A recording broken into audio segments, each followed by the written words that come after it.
골로새 1장 24절. 이제 나는 여러분을 위하여 고난을 받는 것을 기쁘게 여기고 있으며 그리스도의 남은 고난을 그분의 몸 곧 교회를 위하여 내 육신으로 채워가고 있습니다.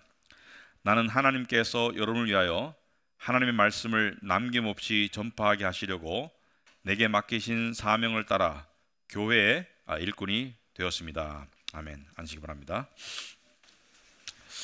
기도하도록 하겠습니다. 하나님 아버지, 오늘 저희들 또 한 주간의 삶 끝에 안식일, 또 새로운 한 주의 시작인 안식일을 맞아서 저희들이 하나님을 예배하고 또 성도 간에 교제하며 또 안식과 휴식을 누리기 위해서 이 자리에 모였습니다. 세상은 안식이 없습니다. 참된 평강이 없습니다. 그럼에도 불구하고 우리가 세상에서 참된 안식과 평강을 찾기 위해서 헤매다가 이 자리에 돌아왔습니다.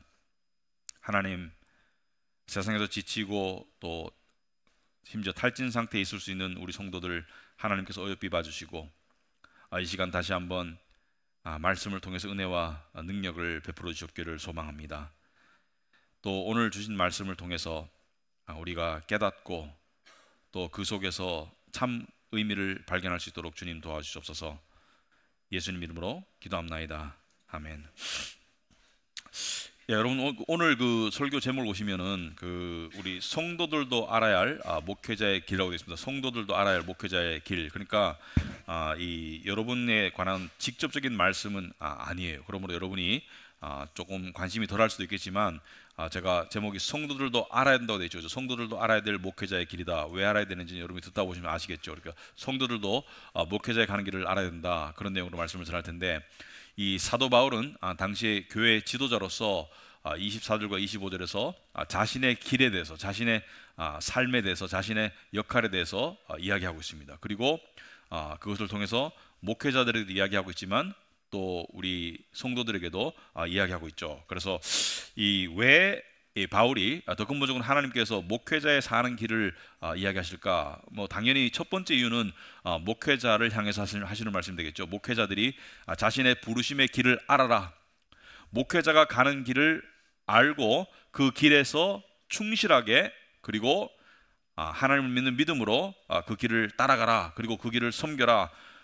그 길에서 이탈하지 말아라. 그러니까 목회자가 가야 할 길을, 정도를 알려주는 것이 주된 목적이 되겠지만, 두 번째, 성도들도 목회자가 가는 길을 알아야 합니다. 왜 알아야 될까요? 물론 좋게는 목회자가 가는 길을 도와주고 또 지지해주고 기도해주고 사랑해주기도 필요하지만 또 다른 의미가 있습니다. 목회자가 가는 길을 알아야지 목회자가 성경적으로 그 길을 갈 수 있도록 소위 건강한 경계를 할 수 있기 때문이죠. 경계를 할 수 있다. 그러니까 감시와는 좀 다르죠. 사랑이 담긴 감시를 이 성경적인 경계라고 봤을 때 사랑이 담긴 감시를 할 수가 있다. 여러분, 이 구성원들이 어떤 수준인가가 중요합니다. 예를 들어서 국민의 민도가 높은데 정치인이 제 마음대로 못하겠죠. 어떤 단체이든지 간에 구성원이 깨어 있으면 그 지도자는 구성원을 의식해서라도 올바른 길을 가게 되겠는데, 극단적으로 말하면 어떤 교회 지도자가 정도가 아는 길을 계속 갈 수 있고 성공적으로 갈 수 있다는 것은 구성원도 문제가 있다는 것을 이야기하고 있죠. 어떤 지도자가 성경의 진리가 아닌, 예를 들어서 기복신앙을 계속적으로 말하면서도 성공적으로, 세상적으로 봤을 때 숫자적인 성공적인 목회를 할 수 있다는 것은 구성원도 그것을 좋아하기 때문이겠죠. 그러니까 구성원이 깨어 있어야 되겠죠. 여러분들이 목회자가 가야 하는 길을 성경적으로 알고 깨어 있을 때 이 카비노트 교회 목회자들도 그 길을 갈 수가 있겠죠. 가는데 도움이 되겠죠. 자, 그리고 또 중요한 것은, 여러분, 어떤 조직이든지 간에 지도자가 잘못되면 그 구성원들은 고통을 겪게 되고, 이 교회도 교회 지도자가 목회자인데, 이것은 목회자가 성도보다 이 존재가 더 뛰어나다는 것은 전혀 아닙니다. 그러니까 그 목회자의 존재나 성도의 존재나 하나님 앞에서는 다 구원받은 하나님의 백성이고 또 죄인이고 그렇습니다. 그러니까 존재적으로는 목회자나 성도나 다 똑같아요. 하나님 앞에서는 다 똑같은 하나님의 자녀이고 또 구원받은 죄인들이고 똑같습니다만은 그 역할에 있어서는 목회자의 중요성을 간과할 수 없습니다. 마치 배의 선장과 같아요. 그러니까 아무리 성도들이 열심히 하더라도, 아무리 선원들이 열심히 노를 젓더라도 선장이 잘못된 길로 가면 배가 좌초할 수 있듯이 교회의 방향을 정하는 것이 목회자이기 때문에, 그 직분이기 때문에 목회자가 정도를 가는 것, 깨어있는 것 상당히 중요하고요. 거기에 성도들의 역할도 중요해요. 그래서 제가 들은 이야기인데, 어떤 교회에서 이 성도들 중에 누군가가 목사님 찾아왔어요. 찾아와가지고, 목사님, 제가 기도하는 가운데 하나님께서 저를 목회로 부르신다는 생각이 들어서 제가 신학교를 가려는데 목사님 어떻게 생각하십니까? 근데 오는 성도마다 목사님이 신학교 가지 마세요, 다시 한번 생각해 보세요, 가지 마세요, 이렇게 말하는 거예요. 다시 한번 생각해 보세요. 그러니까 이거 환경을 보던 이 비서가, 여러분 보던 비서가 좀 의아했습니다. 그래서 목사님께 물어봤어요. 목사님, 아니 성도가 목회의 길을 가겠다는데 목사님이 격려해주고 또 응원해주지는 못할 망정 왜 하지 말라, 가지 말라고 하십니까? 그러니까 목사님이 하신 말씀이, 나도 성도가 와서 목회자의 길을 가겠다고 하면 기쁘고 설레는 마음이 있다. 하지만 혹시라도 하나님께 부름받지 않은 사람에게 잘못된 격려를 해서 잘못된 길을 가고 잘못된 목사가 될까봐 나는 가지 말라고 하는 것이다. 그렇지만 내가 가지 말라고 하더라도, 내가 신학교 가지 말고 목회의 길을 가지 말라고 하더라도 하나님이 정말로 부른 사람은 가게 될 것이다. 하나님이 정말로 부른 사람은 내 의견과 관계없이 가게 될 것인데, 내가 잘못된 의견으로 잘못된 격려를 해서 잘못된 사람이 가는 것을 나는 막고 싶다라고 그렇게 얘기했다는 것입니다. 왜냐하면 이 세상에서 가장 소중한 공동체는 사실 교회예요. 우린 살면서 직장도 소중하고 가정도 소중하고 국가도 소중하고 하지만 이 세상에서 가장 소중한 공동체는 교회입니다. 왜냐하면 교회만이 영원한 공동체이기 때문에 그렇습니다. 교회만이 구원에 이르는 공동체이기 때문에 이 세상에서 가장 소중한 공동체는 교회인데, 교회의 지도자를 아무나 하나님이 부르시지 않겠죠. 그렇다고 해가지고 뛰어나기 때문에 부르심을 받았다는 말은 아니에요. 그러나 하나님의 뜻에 따라 부르시겠죠. 자, 그래서 오늘은 목회자가 어떤 일을 하는 사람인지 여러분들이 아시고, 목회자는 이 길을 가야 되고 우리 성도들은 목회자가 그 길을 갈 수 있도록 도와주고 경계해 줘야 된다. 그런 맥락에서 우리가 같은 공동체 안에 있으니까 여러분들이 저라는 존재가, 목회자가 어떤 길을 가는 사람인지 여러분들이 아시는 것도 필요하고 소중하다고 생각한다. 그렇게 생각합니다. 그래서 24절 보시면은, 이제 나는, 여기서 말하는 나는 사도 바울이 사도로서 여러분을 위하여, 여러분은 교회를 말하죠. 성도를 말하죠. 그러니까 오늘날로 따지면은 목회자가 성도를 위해서, 나는 여러분을 위하여 고난을 받는 것을 기쁘게 여기고 있으며, 자, 여기서 가장 첫 번째 등장하는 단어가 고난입니다. 목회자의 부르심의 가장 첫 번째 부르심은 성도를 위한 고난을 받도록 부르심을 받았다. 성도를 위해서 고난을 받도록 목회자는 부르심을 받았어요. 그러니까 목회는 고난의 길입니다. 여러분들이 보고 우리 목사님은 별로 고난이 없는 것 같은데, 그렇게 멀리서 보고 느낄 수 있겠지만 끝까지 잘 들어보세요. 자, 그런데 여기서 그리스도의 남은 고난을 그분의 몸된 교회를 위하여 내 육신으로 채워가고 있습니다. 자, 그분의 몸된 교회를 위하여, 또 한 번 강조하고 있죠. 그분의 몸된 교회를 위해서 그리스도의 남은 고난이라는 것은 그리스도의 고난이 부족하다는 것을 뜻하는 게 아니에요.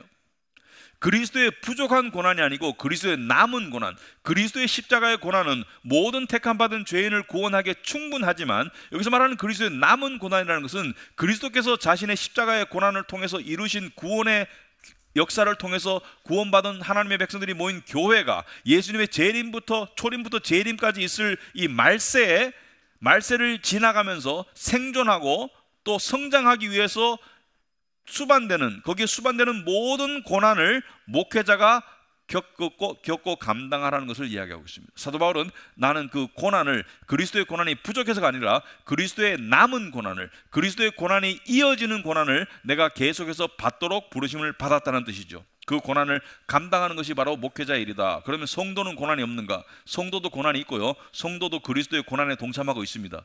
여기서 목회자만 고난에 동참한다는 것은 아니지만 목회자가 주된 고난을 감당하라는 것이죠. 자, 교회가 생존하고 성경적으로 자라는 데는 수고와 고통이 따르죠. 성장통이 있습니다. 마치 아이를 키우는 부모에게 육아의 고통이 있듯이 교회를 보살피고 교회를 세워나가는 목회자에게는 고난이 있겠죠. 그렇다면 목회자의 고난은 어떤 고난인가? 여러분, 목회자도 일반적인 고난이 있습니다. 사람들은 목회자만 고난이 있는 게 아니죠. 일반 성도도 고난이 있고 심지어 안 믿는 사람도 고난이 있어요. 여러분, 가장 대표적인 고난이 뭐예요? 오늘 살아가면서 예를 들어서 경제적인 고난, 또는 관계의 고난, 또는 질병의 고난, 우리는 여러 가지 고난을 겪고 있습니다. 그러나 여기서 말하는 목회자의 고난, 교회를 위한 목회자의 고난은 각별하게 목회자에게 속한 고난을 이야기하고 있는데, 그렇다면 어떤 고난이 있을까? 제가 몇 가지 예를 들어보겠습니다. 첫째는 말씀 준비의 고난이 있습니다. 목회자는 말씀을 준비하는 것이 사실은 보람이고, 저는 설교가 제 인생에서 가장 보람된 꽃이라고 생각하지만 그 설교를 준비하는 과정은 고통이 수반됩니다. 여러분, 설교는 강의와 달라요. 강의는 정보를 전달하면 돼요. 그죠? 여러분, 강의는, 학습은 정보를 전달하면 되지만은 설교는 강의와 달라요. 어떻게 다른가? 그것을 제가 설교를 설명하면서 간접적으로 설명할 텐데, 설교는 저는 세 가지 단계가 있다고 생각합니다. 세 가지 단계. 설교에는 세 가지 수준이 있다고 생각합니다. 단계라기보다는 설교는 세 가지 차원이 있다고 생각합니다. 첫째는 지적 동의의 차원이 있다. 들었을 때 공감이 돼요. 성경적으로 말이 돼요. 근데 대부분의 설교가, 많은 설교가 이 1단계 수준에도 못 미치는 경우가 많습니다. 지적 동의조차가 안 돼요. 들었을 때 이것이 성경적으로 합당하지 않은 설교도 많아요. 하지만 정상적인 설교고 하나님께서 주신 설교라면 그 첫 번째 수준은, 첫 번째 단계는 지적 동의의 단계이다. 두 번째 단계는 뭘까? 심적 감동의 단계입니다. 들었을 때 지적으로 동의가 되고 심적으로 감동이 돼요. 여러분, 이 2단계로 가는 것도 엄청나게 어렵습니다. 심적 감동이 되려면 목회자, 설교자 자체가 먼저 은혜와 감동을 받아야 돼요. 그래서 엄청난 씨름을 해야 되는 것이죠. 주어진 본문과 씨름하고 그 설교를 정말 언어로 담아내려고 하는 그런 고통이 따르죠. 그래서 창작의 고통이 따르죠. 그러니까 복음은 똑같지만 그것을 새롭게 전하려는 창작의 고통이 따라야지 심적 감동까지 갈 수 있고요. 세 번째 단계는 영적 울림의 단계입니다. 지적 동의의 단계에서 심적 감동의 단계로 그 다음에 영적 울림의 단계인데, 영적 울림의 단계는 2단계까지는 인간이 준비할 수 있지만 2단계까지 준비하지 않은 상태에서는 3단계에 갈 수가 없죠. 우리가 1단 로켓, 2단 로켓, 3단 로켓이 있듯이 2단계까지는 인간의 노력으로 가야 돼요. 그러나 3단계인 영적 울림의 단계는 성령의 역사가 있어야 됩니다. 성령의 감동, 성령의 인치심, 성령의 역사가 있지 않고는 3단계로 갈 수가 없습니다. 그렇다면 이 3단계는 인간이 만들어내는 단계가 아니기 때문에 목사는 어떻게 해야 돼요? 목사는 간절히 기도해야 됩니다. 근데 이 간절히 기도한다는 것, 이것이 쉽지 않아요. 기도한다는 자체도 쉽지 않지만 기도는 하면 할 수 있는데, 간절한 기도는 어떤 기도예요? 여러분 만약에 오늘 저녁에 내가 간절히 기도해야지, 8시부터 8시 30분까지 간절히 기도해야지, 간절히 기도가 되나요? 간절한 기도는 어떤 기도예요? 간절한 기도는 울면 되나요? 간절한 기도는 크게 하면 되나요? 간절한 기도는 먼저 자신의 부족함을 알아야 돼요. 자신의 부족함을 그냥 머리로 아는 정도가 아니고 가슴으로 알아야 돼요. 그래야 간절한 기도가 나와요. 그리고 자신의 절박함을 알아야 돼요. 하나님이 해주시지 않으면 도저히 한 발짝도 나갈 수 없는 자신의 절박함을 알아야 되고요. 쉽게 말하자면 자기가 거지라는 것을 알아야 돼요. 자기의 거지 같은 빈약함을 알아야 돼요. 하나님께서 주지 않으시면 나는 아무것도 얻을 수 없다는 그런 거지 같은 빈약함을 알았을 때 간절한 기도가 가능한데, 이것이 고통 없이 된다고요?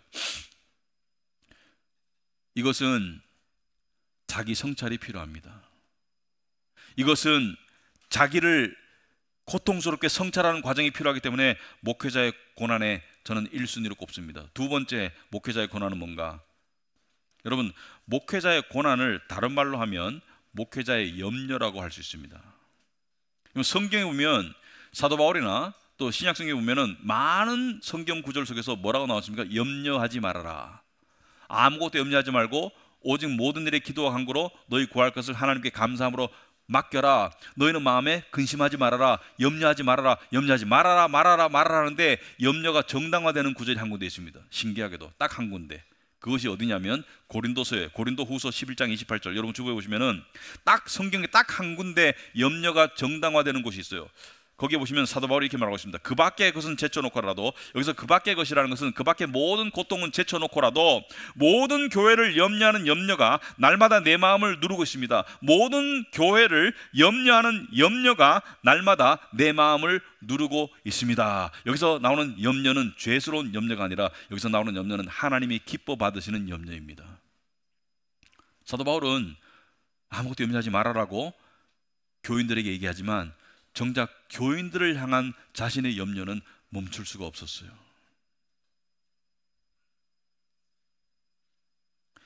저는 우리 교회 교인들이 혹여라도 잘못된 가르침, 이단까지는 아니라도 율법주의나 또는 인본주의나, 요즘 인본주의가 얼마나 판치는지 몰라요. 기복신앙은 원래부터 있었던 거고요. 그런 쪽에 자칫 휩쓸릴까봐 염려하는 마음이 늘 있습니다. 그리고 또 더 나아가서 제 자신도 염려합니다. 혹시 제 자신이 인본주의에 물들까봐. 왜냐하면 인본주의가 왜 인기가 있어요? 왜 인기가 있냐면은 사람들이 좋아하기 때문에. 사람들이 좋아한다는 것은 목사의 인기도 얻을 수 있는 통로가 되기 때문에 인본주의의 달콤함에 성도만 빠지는 것이 아니라 목회자도 빠질 수 있기 때문에 저는 그것을 경계하고 있습니다. 제 자신을. 그래서 우리 교회는 강해 설교를 하죠. 강해 설교가 뭐예요? 골로새서를 정하면 1장, 2장, 3장 이렇게 넘어가는 게 강해 설교죠. 왜 이렇게 합니까? 왜 이렇게 하냐면은 만약에 목사가, 이런 목사님 있어요. 설교 본문을 매주 자기가 뽑아요. 그럴 수도 있습니다. 그게 나쁜 건 아니에요. 하지만 그런 속에서는 어떤 오류가 들어갈 수 있냐면은 자기가 좋아하고 자기가 원하는 설교 본문만 뽑을 수가 있고요. 심지어 성도들을 조정하기 위한 설교 본문을 뽑을 수도 있어요. 내가 원하는 방향이 이쪽인데 이쪽으로 가기 위해서 설교를 뽑아서 설교가 자기 성경 말씀이 자기 설교의 시녀가 되도록 하는, 그러한 수단이 되도록 하는 그러한 오류를 범할 수 있다. 설교는 성경 말씀의 시녀이지 성경 말씀이 설교의 시녀가 될 수는 없죠. 이해하시겠습니까? 성경 말씀 때문에 설교가 있는 것이지 설교 때문에 성경 말씀이 정해질 수는 없죠. 이 오류를 범하는 경우가 너무나 많기 때문에. 그래서 어떤 목사님은 굉장히 은사가 있더라고요. 어떤 본문을 가든지 간에 내용은 똑같아. 내용은 자기가 하고 싶은 말을 결국은 해요. 그게 어디에 꽂혔든지 간에, 교회 성장이든 뭐든지 간에, 어떤 본문 말씀을 가든지 간에 결국은 모든 길은 자기가 원하는 쪽으로 통하더라고요. 대단한 은사죠. 그것을 경계해야 됩니다. 세 번째, 목회자는 어떤 고난이 있는가?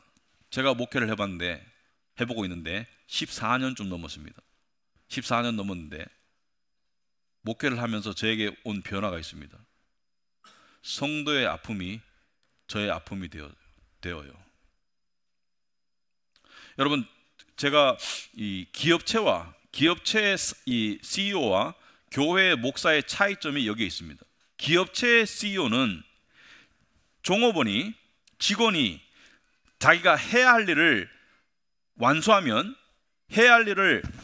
하자 없이 완수하면 그걸로 끝이에요.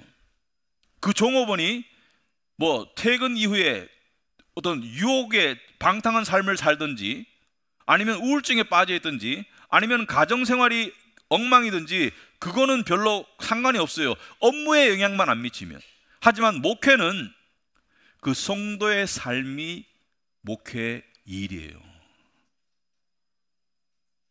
구체적으로 말하자면 우리 성도님들 중에 죄의 유혹에 빠져 있으면 저도 아파요. 관계에 문제가 생기면, 가정이 힘들면 저도 힘들어요. 심지어 경제적인 문제에 봉착하면 저도 아파요. 어떤 분들은 저를 멀리서 보고 저 사람은 감정이 없는 사람 같아. 항상 스트레스도 없는 것 같아. 제가 증거를 하나 보여드릴게요. 제가 건강검진을 받았는데 이런 결과가 나왔습니다. 제가 들은 분도 있을 거예요. 스트레스는 많이 받지만 내성은 강하다. 이거 어떻게 나온지 모르겠어요. 그런 결과가. 스트레스는 많이 받지만 내성은 강하다. 근데 스트레스 요인이 있어요.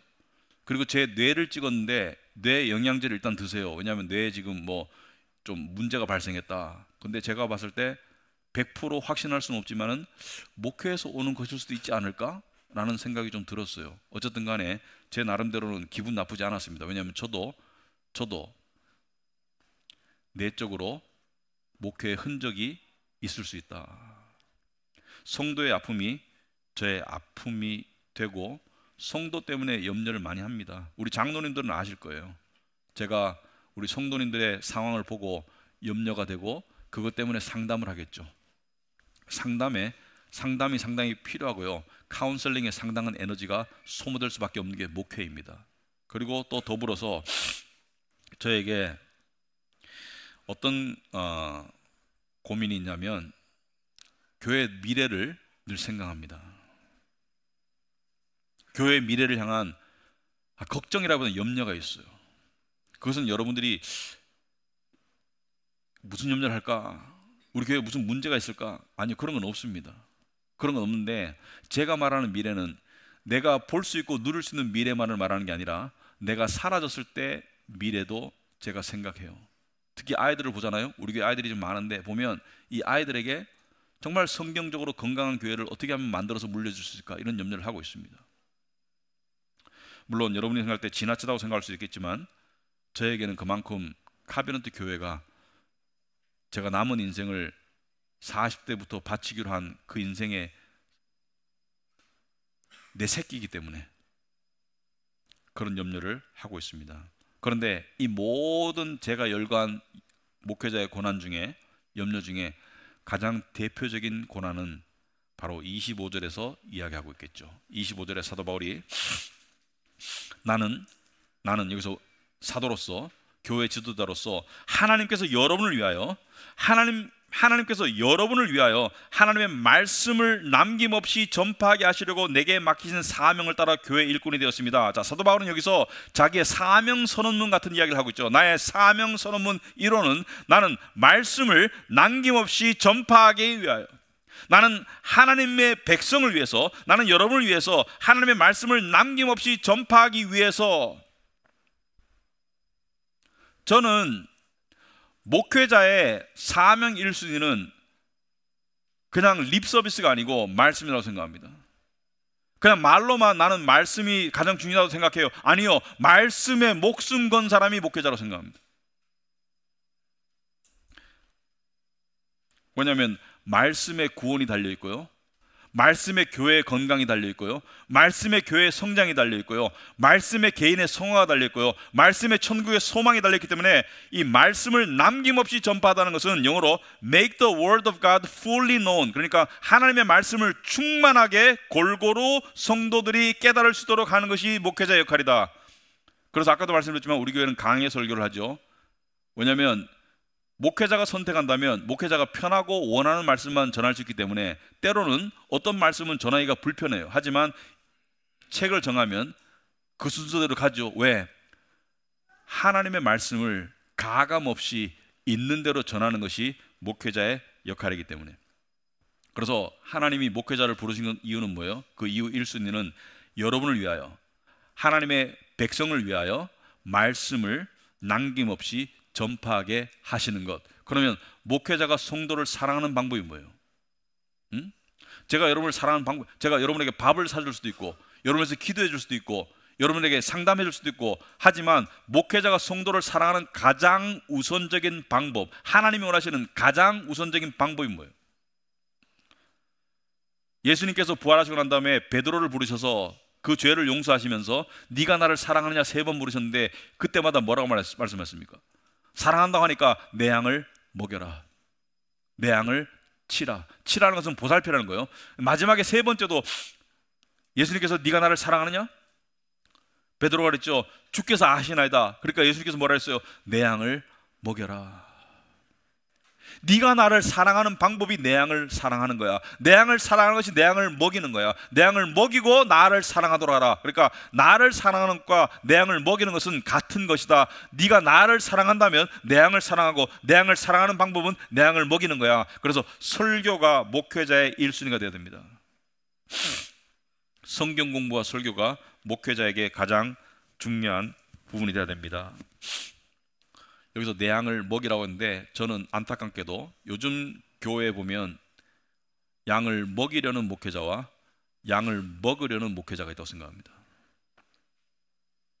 양의 재물을 먹고, 양의 관심을 먹고, 양의 인정을 먹고, 양의 맹목적인 순종을 먹고, 하여튼 양을 먹으려는 목회자들이 너무 많다. 양을 먹이라고 불렀는데 왜 양을 먹고 앉았니? 그래서 이 부분이 상당히 중요합니다. 설교에 관해서 제가 좀 이야기를 하고 싶어요. 왜냐하면 오늘 여러분들이 목회자는 어떤 식으로 설교를 준비하는지를 여러분들이 아시기 바랍니다. 이것을 아는 것이 왜 중요하냐?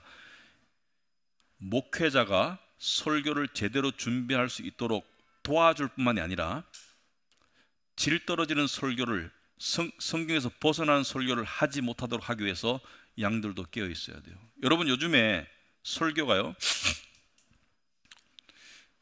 너무 쉽게 준비될 수 있는 시대예요. 이게 오래됐습니다. 한 10년, 20년 넘었어요. 인터넷에 또는 설교 서비스에 설교 서비스 어떤 그런 뭐가 있어요. 그 자료 제공해주는 그런 데다가 이렇게 가입하면 얼마씩 내고 가입하면 자기 본문을 보내잖아요. 그럼 두 가지 서비스를 해줍니다. 저는 안 해봤어요. 사실 안 해봤는데, 본문을 보내면 아웃라인을 여러 개 보내주고요. 이 중에 마음에 드는 거 써라. 마치 어디 결혼할 때 뭐 예복을 3개 주고 골라라 하듯이, 그 다음에 관련되는 예화, 이런 예화들이 있다라고 골라주고요. 또 어떤 서비스는 이번 주에 있었던 이 최고의 설교들을 모아가지고 그걸 다 제시해줘요. 이 중에 골라 쓰라고. 심지어 요즘엔 챗 GPT가 설교를 써줄 수도 있습니다. 본문을 주면. 근데 이게 왜 잘못됐나? 그렇게 하시는 분들이 있어요. 이런 분 있더라고요. 저번에 어떤 분이 이렇게 말씀하시더라고요. 제가 듣고 깜짝 놀랐는데, 내가 준비해도 그 정도 못 하겠더라고요. 그러니까 이걸 하는 게 더 좋을 것 같아요. 그러니까 내가 실제로 자기가 준비해도 이 정도 안 되니까 그냥 제공해주는 서비스를 받아서 하는 게 좋을 것 같아요. 이게 왜 잘못됐나요? 표절이죠. 표절 자체가 잘못된 게 아니고, 표절은, 여러분, 예술 작품이 감동을 줄 수 있는 것은 창조성이죠. 설교는 그 사람이 영원히 하나님의 말씀과 씨름에서 나올 때 가장 성도들에게 다가갈 수 있는데, 내가 준비한 설교가 아니고 준비된 설교를 내가 읽으면 그게 설교가 되겠어요? 가끔 그런 사고들이 터집니다. 얼마 전에도 터졌어요. 어떤 교회에서 그 설교를 많이 듣는 사람이 듣다 보니까 이게 외국 어떤 목사님의 설교를 매주 번역해서 담임 목사님이 하고 있었어요. 그래서 담임 목사님 쫓겨났어요. 그래서 이렇게 말하는 거예요. 왜 설교에 감흥이 없었는지 이제 알겠습니다. 내용은 그럴듯한데 감흥이 없는 거예요. 무슨 말인지 알겠습니까? 내용은 그럴듯한데 감흥이 없는 거예요. 왜? 남의 설교를 베껴서 그대로 하고 있으니까.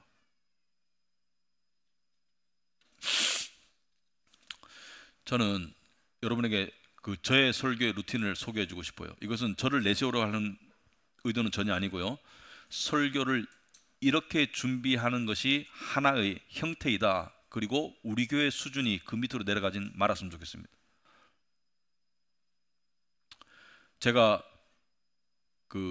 목회자가 되기 위해서 공부를 할 때 여러 가지 관찰을 하게 되죠. 근데 관찰하는 것 중에 좀 약간 저에게 충격적인 관찰 하나 있었습니다. 왜냐하면 제가 이전에 다니던 교회에서 목사님이 설교 준비에 한 2시간, 3시간 쓴 것 같아요. 그걸 제가 어떻게 아냐면 그분과 제가 친했거든요. 그분의 설교를 통역할 때도 있었거든요. 근데 그분은 주로 토요일 날 오전에 설교 준비를 했어요. 수적책을 꺼내놓고 거기서 관련 구절을 찾아가지고, 근데 저는 그것이 대단하다고 생각했습니다. 주석책을 연구하면서 몇 시간 동안 설교 준비를 하는구나. 근데 제가 미국에서 신학교를 다니면서 목사님들을 만났는데 훨씬 더 똑똑하고 훨씬 더 신앙이 좋으신 분들인데 설교에 20시간을 쓴대요. 20시간. 설교 한 편에 20시간을 쓴대요.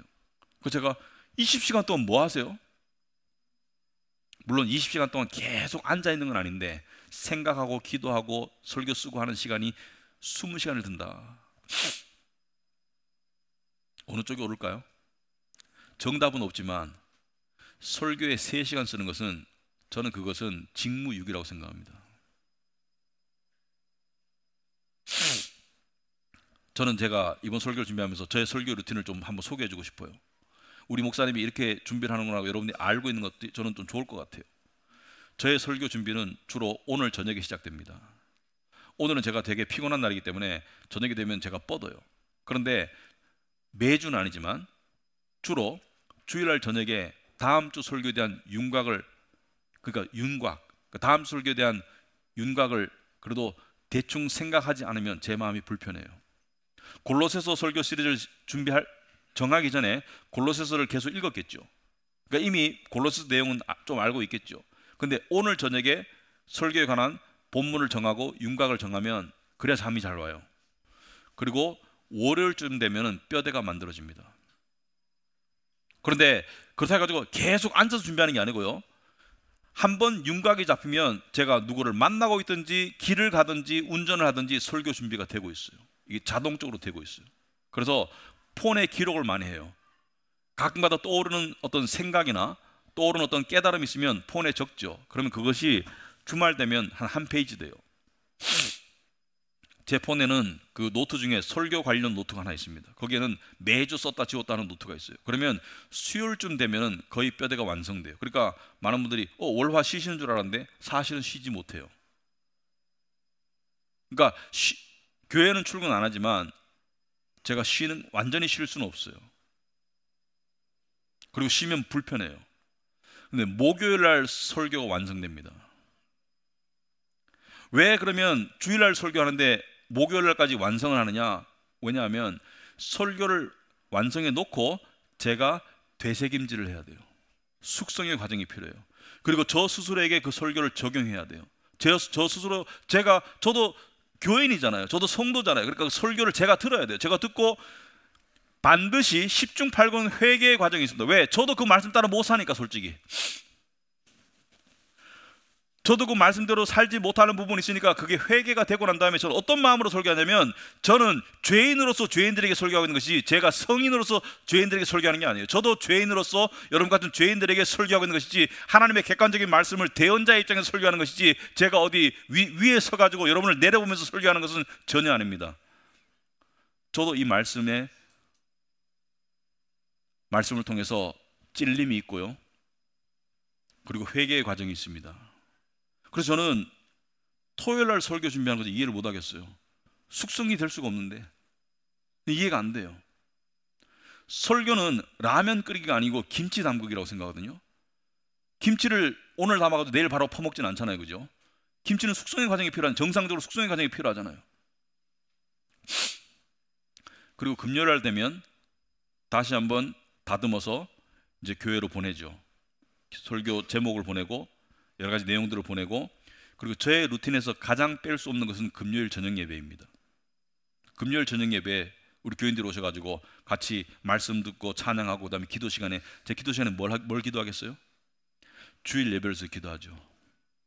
주일 예배 하나님의 인자하심을 기도하죠. 제 설교를 놓고 기도하죠. 그리고 토요일이 되면 여러분, 그 토요일 날 어떤 목사님은 건들지 마, 나 토요일 날 엄청 바빠. 그런데 여러분, 토요일 날 저 보면 많은 분들이 저 사람은 설교 준비하나? 왜 안 바쁘지? 안 바빠 보이지? 안 바빠요. 안 바쁜데 마음은 계속 돌아가요.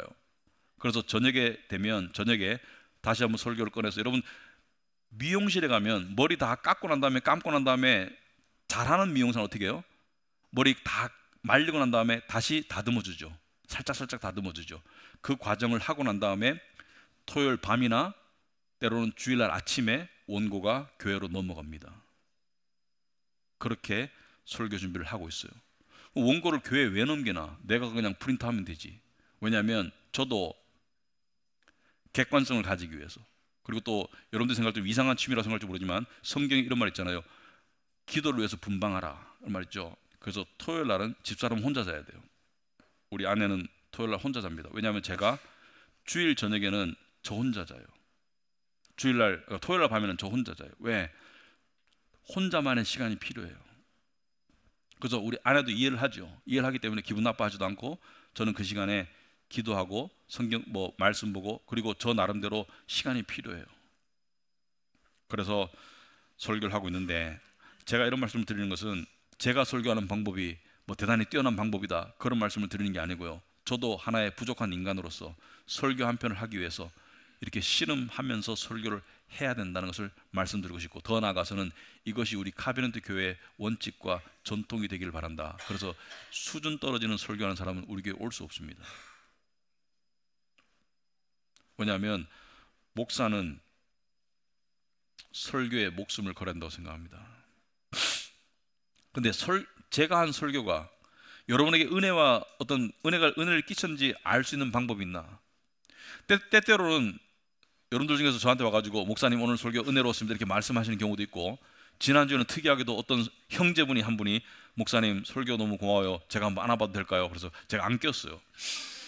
안 끼면서 이렇게 기분이 이렇게 마음이 좀 저도 이게 약간 따뜻했어요. 근데 여러분이 칭찬할 때 저는 자동적으로 마음을 단단하게 해요. 딱딱하게 해요. 왜 그런 줄 아세요? 그 칭찬이 싫어서가 아니라 혹시 제가 자만할까 봐.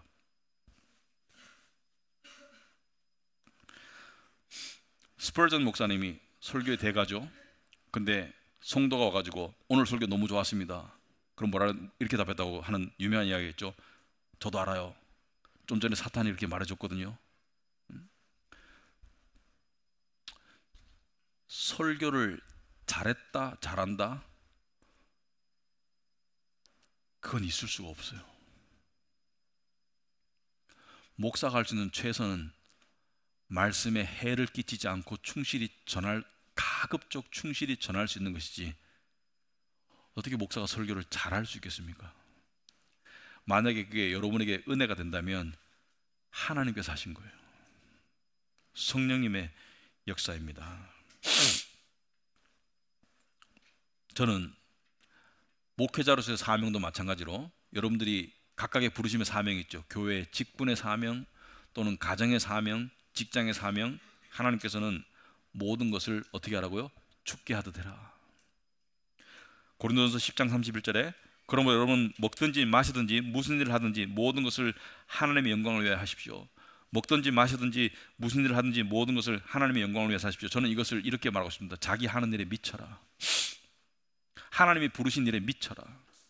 미쳐라고 해가지고 저는 일에 미쳐서 가정을 팽개쳤어요, 이런 우선순위를 깨라는 것이 아니라 우선순위를 둔 다음에 자기 하는 일에 최선을 다해라.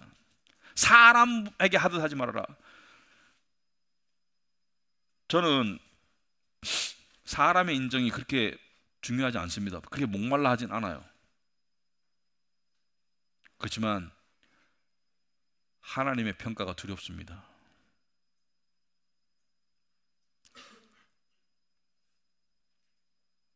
나를 구원하신 그 하나님께 오스왈드 체인버처럼 나의 최선을 드릴 수 없다면 그건 불충이 되겠죠. 우리 사자성어에 이런 말 있죠. 잘 쓰진 않지만 불광불급. 앞에 광자는 미칠 광자예요. 미치지 않으면 도달하지 못한다. 여러분이나 저나 부르심이 있습니다. 그런데 목회자의 부르심은 성도를 위한 고난이고 성도에게 말씀을 전하는 것인데, 왜 하나님은 목회자를 고난으로 부르셨을까? 그 이유가 뭘까요? 왜 저 같은 목회자를 하나님은 고난으로 부르셨을까? 그 이유는 여러분을 사랑하시기 때문이에요. 내가 사랑하는 내 양을 먹이고 지키기 위해서 목회자를 고난으로 부르신 거예요. 목회자의 고난 중에 이것도 있습니다. 인간적인 고난, 세상적으로 성공하고 싶은 그런 유혹의 고난, 그거 떨쳐버리기 쉽지 않아요. 왜 목회자를 고난으로 부르셨을까? 바로 여러분을 사랑하시기 때문입니다. 그래서 우리 교회가 이 원칙에 따라서 목사인 저도 움직이고, 여러분도 그런 목사를 지켜보고, 때로는 응원해주고 기도해주시고 때로는 경계해주시고. 예를 들어서 그런 일이 없기를 바라지만 성경 말씀은 A를 읽었는데 제가 B를 이야기하면 여러분 저에게 말씀해 주셔야 돼요. 여러분 저에게 와서 목사님 말씀은 A를 이야기하는데 왜 설교는 B입니까? 그렇다 해가지고 대도 않는 말 하면 안 되고요. 대도 않게 건방진 말 하면 안 되고요. 그럴 경우가 혹시 있다면 여러분이 경계를 해주셔야 됩니다. 그죠? 그래서 우리는 서로가 필요한 거예요. 그렇게 살아가는 우리 교회가 되기를 진심으로 바랍니다. 기도하겠습니다. 하나님 아버지, 참으로 감사합니다. 말씀의 진리 때문에 저희들이 그리스도인이 되었습니다. 하나님께 속한 성도가 되었습니다. 그리고 저희들은 말씀의 진리를 먹고 살아가도록 만들어졌습니다. 이 말씀의 객관적인 진리를 바로 전하고 바로 깨닫고 바로 적용하는 그런 교회가 될 수 있도록 주님 도와주시옵소서. 저희들의 부족함이 많습니다. 허물이 많습니다. 하나님 도와주시옵소서. 긍휼을 베풀어 주시옵소서. 미련한 자에게 지혜를 주시고 또 눈먼 자에게 빛을 주시는 하나님께서 말씀을 조명해 주시고 그 깨달은 말씀을 우리가 함께 나누면서 믿음으로 나아가는 저희 교회 될 수 있도록 주님 도와주시옵소서. 우리의 최후는 승리이며 천국인 것을 믿습니다. 예수님 이름으로 기도합나이다. 아멘.